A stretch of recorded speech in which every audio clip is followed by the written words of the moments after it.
Hello everyone. आज हम 13वां कार्यपत्र discuss करेंगे जो कि है विज्ञान का।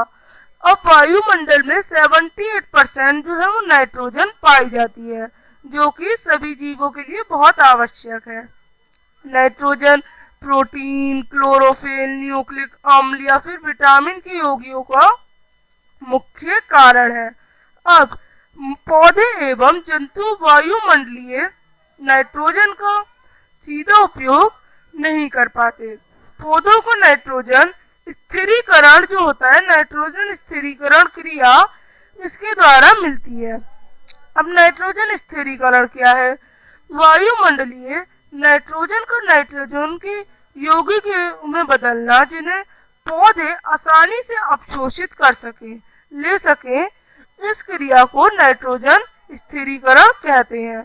अब फलीदार जो पौधे होते हैं, उनके वर्ग के पौधों की जड़ों में राइजोबियम नामक जीवाणु पाया जाता है, जो नाइट्रोजन के स्थिरीकरण में सहायता करता है।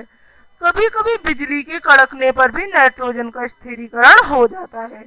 अब नाइट्रोजन चक्र के बारे में बता रखा है। ये होता है हमारा नाइट्रोजन चक्र। ये चक्र चलता रहता है कंटिन्यू, और इसमें नाइट्रोजन की कमी भी नहीं होती और सबको नाइट्रोजन मिलती भी रहती है। मिट्टी में उपस्थित जीवाणु व नीले हरे शैवाल जो होते हैं, ये वायुमंडल की नाइट्रोजन को नाइट्रोजन के यौगिकों में बदलते हैं। उसके बाद ये नाइट्रोजन यौगिक मिट्टी में चली जाती हैं। पौधों की जड़ों द्वारा ये नाइट्रोजन यौगिक पौधों के अन्य भाग तक चले जाते हैं। वहां पर उनसे प्रोटीन व अन्य यौगिक बनते हैं।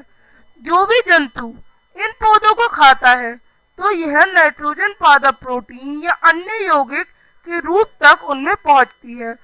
पौधे तथा जंतुओं की मृत्यु के बाद मिट्टी में उपस्थित जीवाणु और कवक जो होते हैं, इनके नाइट्रोजन अपशिष्ट को नाइट्रोजन यौगिक में बदल देते हैं, जिसकी वजह से जो नाइट्रोजन है वो हमेशा स्थिर रहती है और कोई कमी नहीं होती।